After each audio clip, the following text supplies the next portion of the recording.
Assalamualaikum warahmatullahi wabarakatuh. Perkenalkan, nama saya Dita Putri Mandiri, nomor induk mahasiswa 202100800002, kelas MN 21C.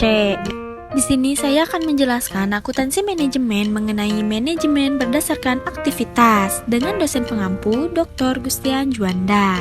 Materi yang pertama mengenai manajemen berdasarkan aktivitas adalah suatu sistem yang terintegrasi yang mengarahkan perhatian manajemen pada aktivitas-aktivitas yang dapat memperbaiki nilai-nilai yang diterima konsumen dan meningkatkan laba yang diperoleh dengan menyediakan nilai-nilai yang sudah diperbaiki tersebut. Adapun manajemen berdasarkan aktivitas mencakup perhitungan harga pokok dan analisis nilai proses, jadi mencakup dua dimensi, yaitu yang pertama dimensi biaya. Dimensi biaya memberikan informasi biaya mengenai sumber daya, aktivitas, dan objek biaya yang menjadi perhatian seperti produk, pelanggan, pemasok, dan saluran distribusi.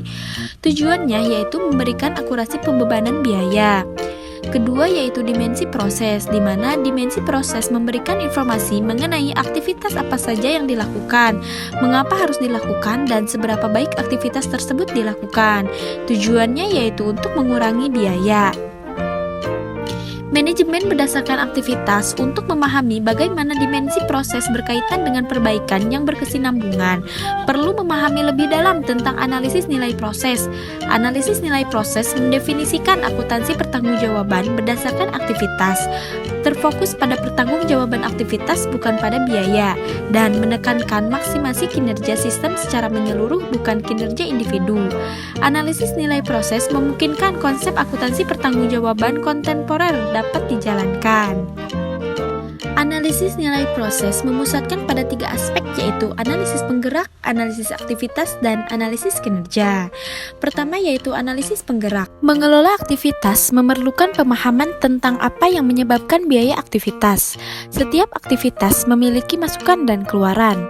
Masukan aktivitas merupakan sumber daya yang dibutuhkan oleh aktivitas untuk memproduksi keluaran. Keluaran aktivitas merupakan hasil atau produk dari aktivitas. Ukuran keluaran aktivitas menunjukkan berapa banyak aktivitas tersebut dilakukan dan merupakan ukuran yang dapat dikuantifikasikan. Kedua yaitu analisis aktivitas. Analisis aktivitas merupakan inti analisis proses. Analisis aktivitas merupakan proses mengidentifikasi, menyusun gambaran, dan mengevaluasi aktivitas-aktivitas dalam suatu organisasi. Analisis tersebut seharusnya dapat mengidentifikasi aktivitas apa yang dikerjakan, berapa banyak orang yang melaksanakan aktivitas tersebut, waktu dan sumber daya yang diperlukan untuk melaksanakan aktivitas, serta melakukan penilaian aktivitas organisasi, termasuk rekomendasi untuk memilih dan menerapkan aktivitas yang menambah nilai. Langkah terakhir ini merupakan tahap paling penting dalam mengklasifikasikan aktivitas penambahan nilai dan aktivitas bukan penambahan nilai. Yang ketiga yaitu pengukuran kinerja. Penilaian terhadap seberapa baik suatu aktivitas atau proses dilaksanakan merupakan hal yang sangat mendasar bagi manajemen dalam upaya untuk memperbaiki profitabilitas. Ukuran prestasi aktivitas dapat dinilai atas dasar keuangan dan non-keuangan. Ukuran ini dirancang untuk menilai seberapa baik suatu aktivitas dilaksanakan dan apa hasil yang telah dicapai. Mengukur prestasi aktivitas terletak pada tiga dimensi yaitu efisiensi, kualitas, dan waktu. Jadi, manajemen berdasarkan aktivitas itu merupakan sistem informasi yang bertujuan memperbaiki pengambilan keputusan dengan menginformasikan biaya yang akurat dan mengurangi biaya dengan mendorong serta mendukung berbagai usaha perbaikan berkelanjutan.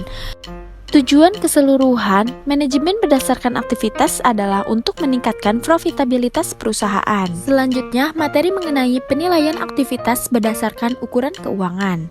Yang pertama mengenai laporan biaya penambahan nilai dan bukan penambahan nilai. Biaya penambahan nilai merupakan satu-satunya biaya yang seharusnya terjadi dalam perusahaan. Biaya standar penambah nilai menghendaki penghapusan seluruhnya aktivitas yang tidak memberikan nilai tambah. Biaya standar yang mempunyai nilai tambah menghendaki juga penghapusan aktivitas yang tidak efisien yang perlu tapi tidak dilaksanakan secara efektif. Biaya yang dapat memberikan nilai tambah dapat dihitung dengan mengalihkan standar ideal dengan harga standar. Biaya bukan penambah nilai dapat dihitung dengan cara mengalih selisih tingkat aktivitas sesungguhnya dengan tingkat aktivitas standar dikalikan dengan harga standar per unit.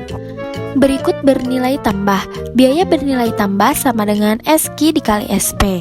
Biaya tidak bernilai tambah sama dengan AQ dikurangi SQ dikali SP, di mana SQ adalah tingkat keluaran bernilai tambah untuk suatu aktivitas, SP adalah harga standar per unit ukuran keluaran aktivitas, dan AQ adalah kuantitas aktual dari keluaran aktivitas yang digunakan atau kuantitas aktual dari kapasitas aktivitas yang diperoleh.